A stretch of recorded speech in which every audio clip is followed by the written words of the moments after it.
Part of making measurements in science involves reporting those to the proper number of what are called significant figure. So every number or measurement we make has a degree of what we call uncertainty.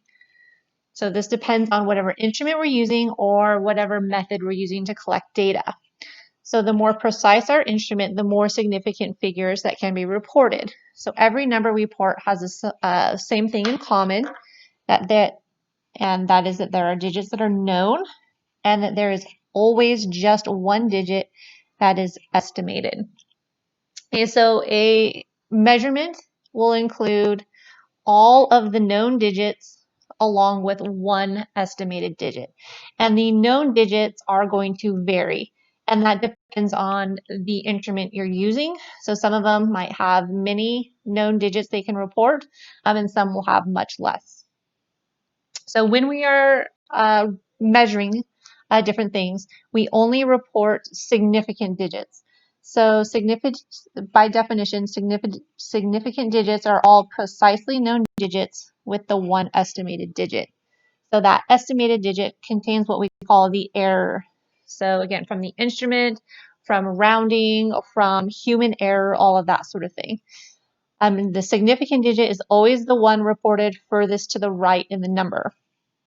Numbers that represent exact quantities, like the numbers of fingers on your hand, for example, or the number of centimeters in an inch, do not contain error and are what we call infinitely significant, or they're called exact numbers. So exact numbers. Okay, so two measurements with the same unit can be compared by using precision. Precision is the number of decimal places that can be reported for a measurement. So a number with more decimal places is more precise. So for example, when I go to the doctor and they weigh me, their scales there are far more precise. So for example, they might be able to report me as 155.4 pounds. So 1, 2, 3, 4 digits. And this is more precise than the one I have in my bathroom where I can only estimate it to the ones. So 1, 2, 3 sig figs and reporting my weight as 155. So for the most part, it's pretty straightforward. If something is recorded, we just need to be able to count. It does get a little bit difficult when we look at zeros. So it turns out there are times when 0 is significant. It turns out there are times when 0 is not significant. And there are times when we're not sure exactly if 0 is significant or not. So first, let's start when zeros are significant. This would be always. Okay, so interior zeros between two non-zero numbers are significant. So for example, 103. So the 0 in 103 is significant. Or something like 1.004.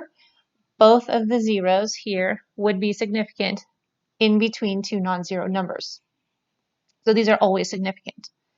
So next, trailing zeros to the right of a non-zero number that fall after the decimal point are significant.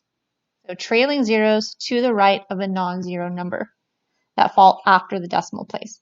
So for example, 1.0, that 0 there would be significant. Or like 3.470, that 0 here would be significant as well. So the non-zero number on one side, 0 after the decimal here, would be significant. So trailing zeros that fall before a decimal point are significant.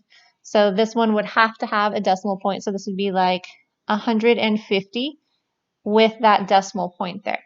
So with that decimal point there, that makes this 0 here significant. Okay, so without that, it's going to fall into a different category called ambiguous.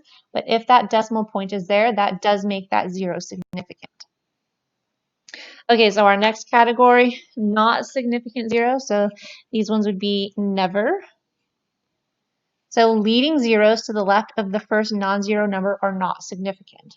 So like 0.0462.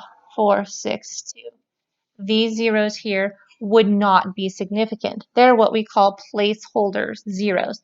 So they're just there to tell us, hey, this is a really small number.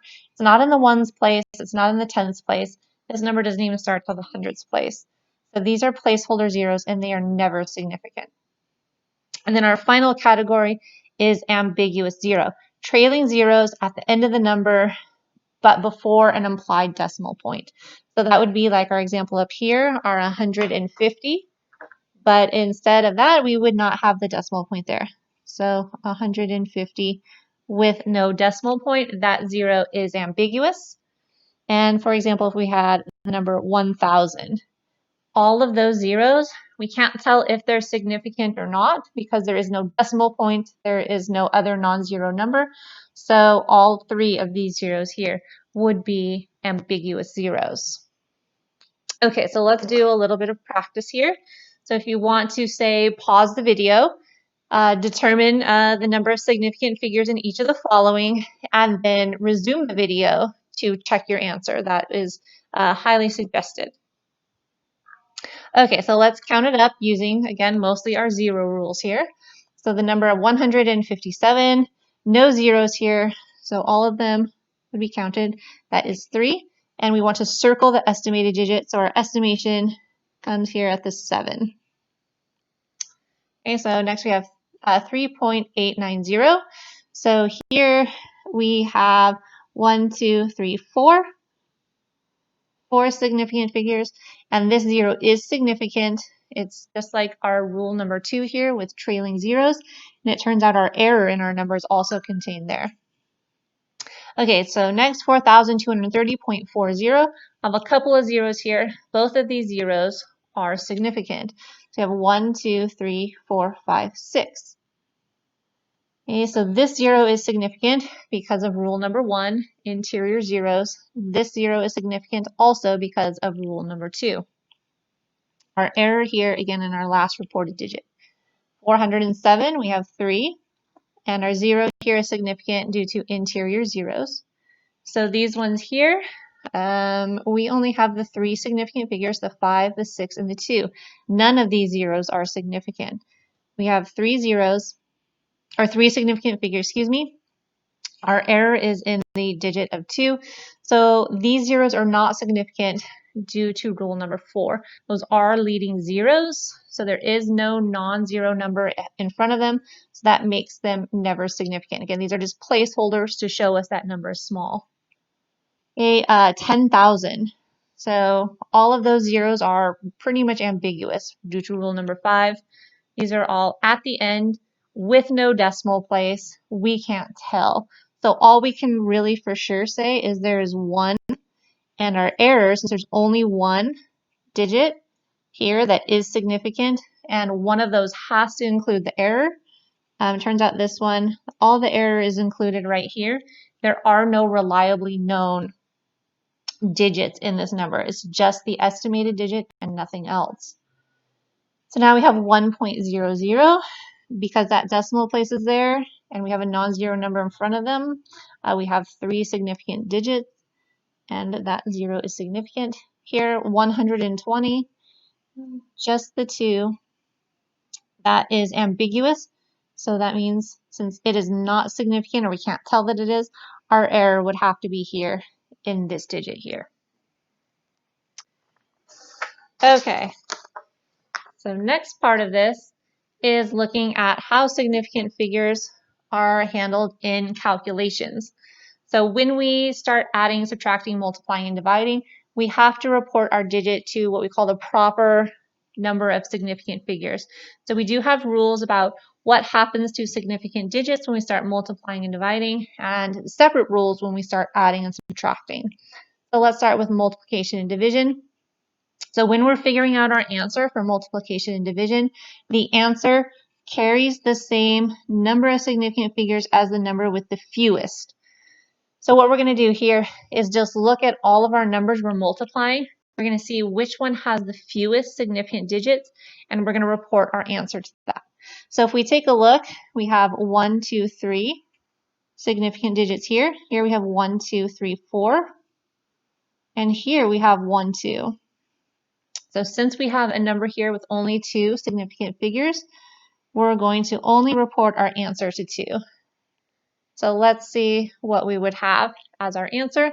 We have 6.70 multiplied by 37.05 times 0.23. So when we multiply through, our answer is 57.09405. So we want to round this to only show two significant digits. So our two digits, we always start from the left and work our way to the right.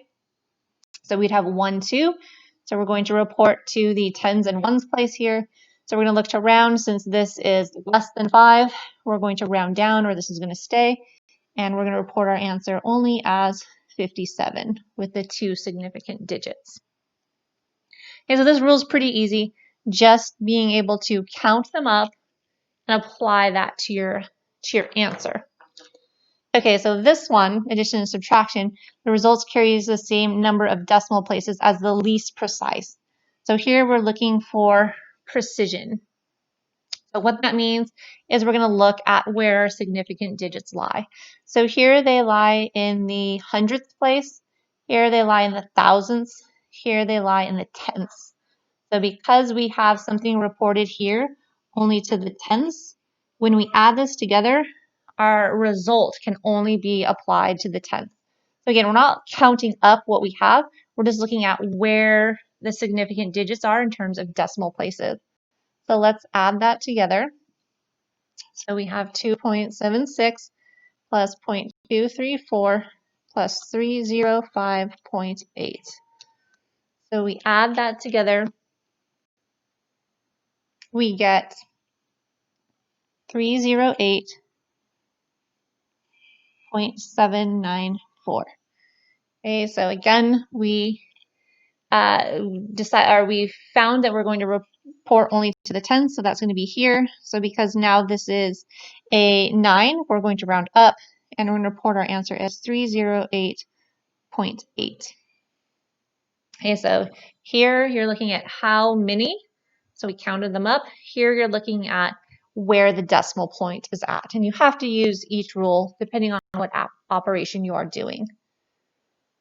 Okay, so when we have some sort of problem where we're doing both multiplication, division, and addition and subtraction, we have to use each rule one at a time, but we do want to save all of our rounding until the very end.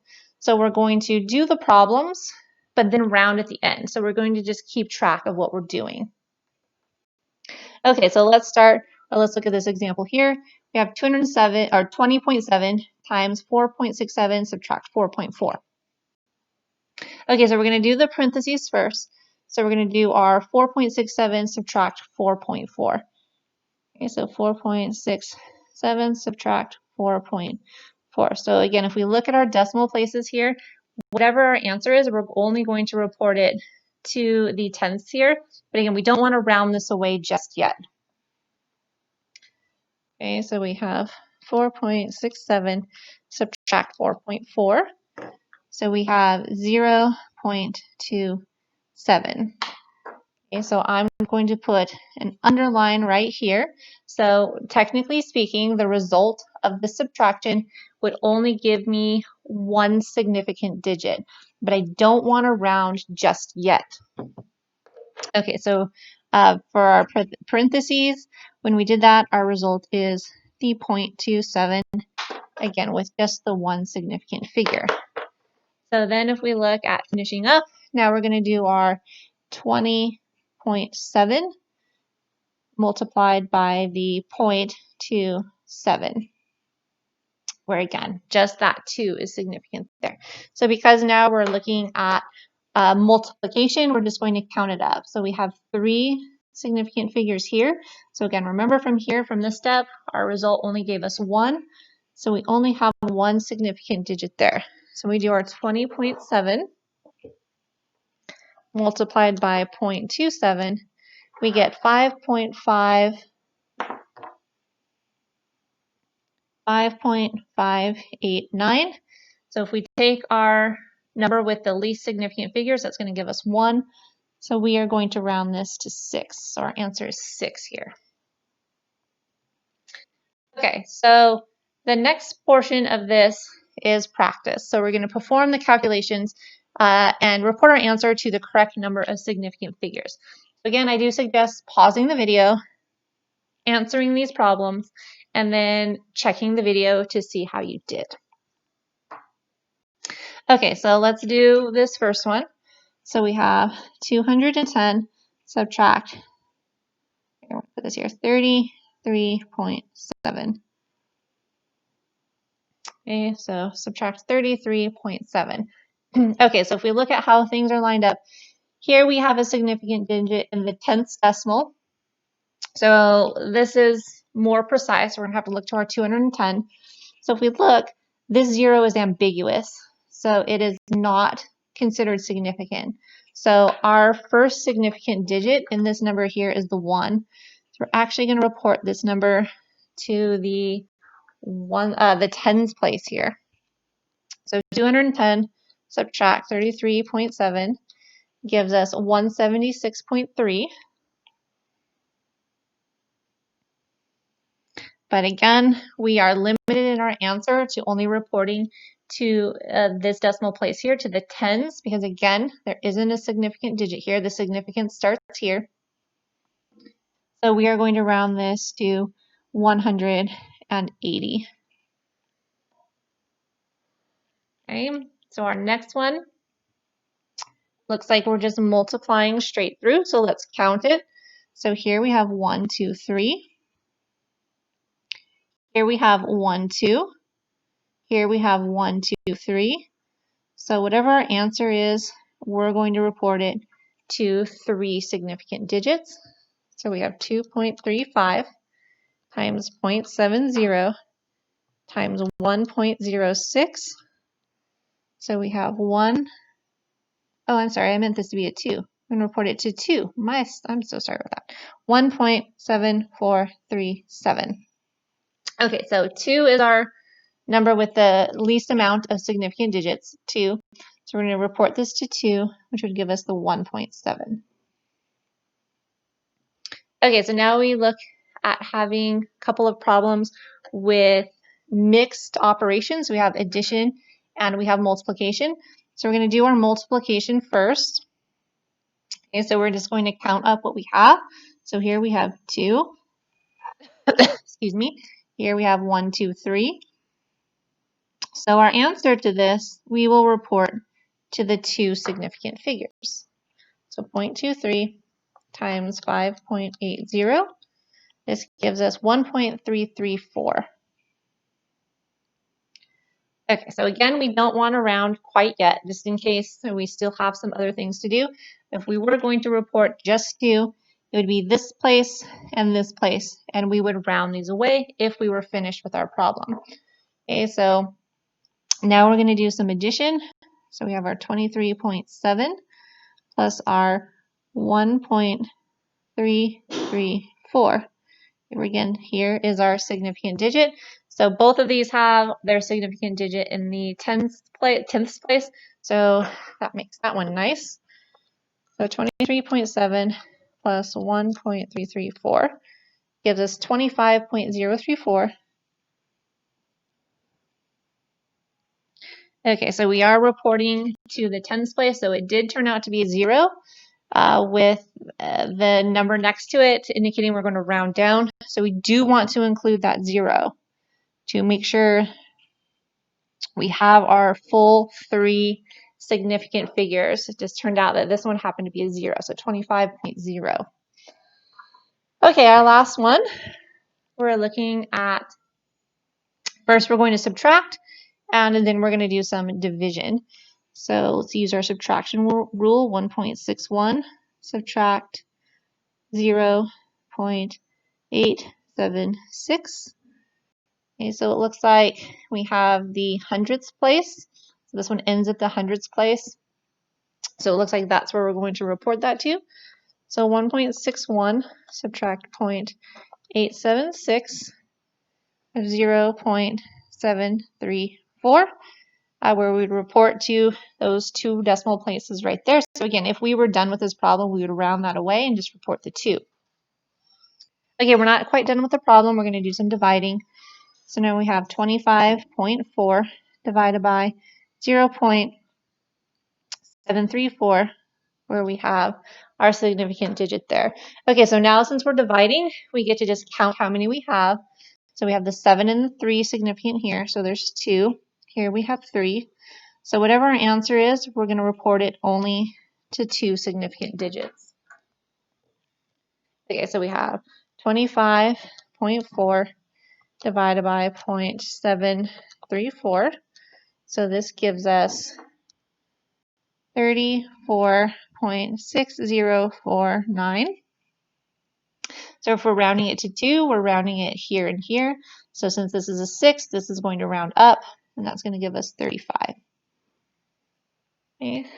So when we're doing these types of problems here, you do want to keep track of your digits and save all your rounding until the very end and apply each rule as you go. So I applied the multiplication and division rule, and then when I added, I applied the addition and subtraction rule.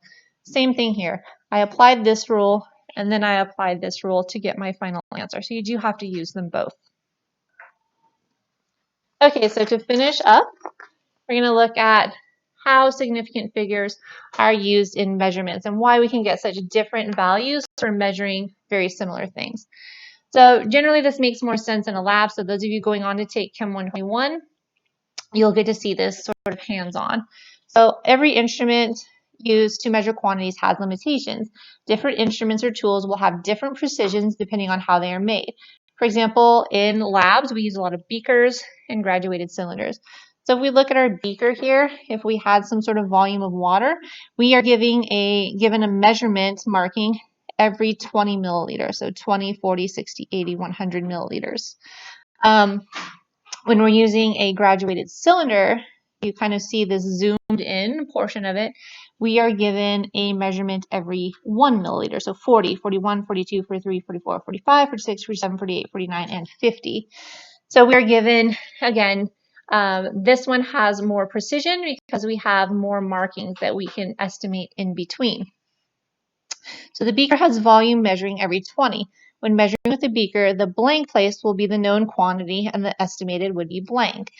So again, let's say, for example, we had this amount of water in our beaker. Okay, so kind of reliably known. We could probably measure to the tens place. Okay, so I know I at least have 20 milliliters worth of liquid. And the estimated digit would be in the ones place. So if I wanted to estimate what I had here, I'm going to say a little more than halfway. I would measure it at, say, 32 milliliters. Okay, so my known values are essentially the markings they gave me, and then going in between those, I can get my next decimal place. So we look at the graduated cylinder, like the example they gave us, has a volume every 1 milliliter. When measuring with the graduated cylinder, the blank place will be the known. So we will know to the ones place. And if we have things in between markings like we seem to have here, we can measure to the tenths. So we can measure to an extra decimal place here. So we look at the volume of water. So we have 40, 41, 42, 43. It's not quite 43. So if I draw this line over, it's not quite 43. So I'm going to call it, say, 42.7 milliliters. Okay, so I know I at least have 42, but it's somewhere in between 42 and 43, and I'm saying it's slightly closer to 43.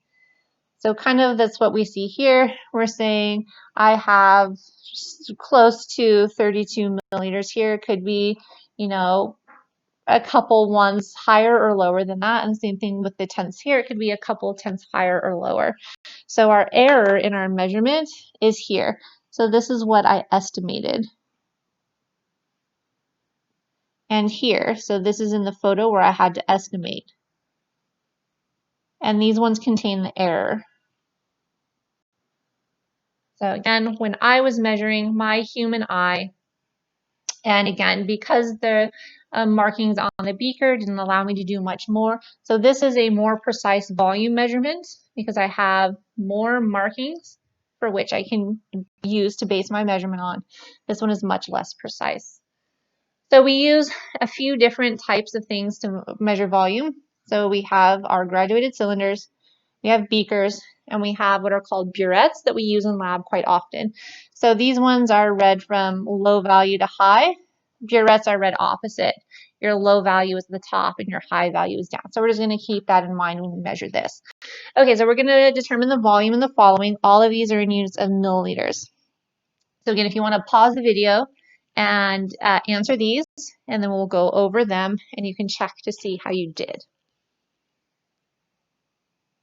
Okay, so the first one, we have something similar to our graduated cylinder from above. We have markings every 1 milliliter. So we have 20, 21, 22, 23, 24. It looks like it's resting right on that.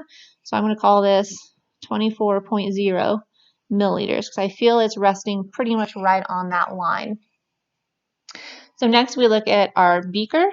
Beaker, something similar, but they gave us sort of in between markings. You have 20, 30, 40, 50, 60. So we have at least 40, not quite 50. So I'm going to call it 48 milliliters. And if you called it 49 or 47, that's perfectly fine, but you say couldn't call it 48.5. And we don't have that sort of precision or that sort of precise measurement here. We can only estimate it to about 1 milliliter.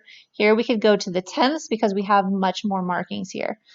So our burettes, this is called a burette, have even much more markings here. They have a marking every tenth. So we're going to be able to get a really, really precise measurement here. So we want to measure from sort of the bottom of this bubble. So we have 19, 19.1, 2, 3, 4, 5, 6, 7. So 19.7, maybe a little more. So I'm going to call it 19.72 milliliters. Again, if you estimated something slightly different here for that position, or again, since we are using it on paper, it is sort of a little bit more difficult to see. But if you, again, you had something slightly different here, that is totally okay. That's our error in our measurement.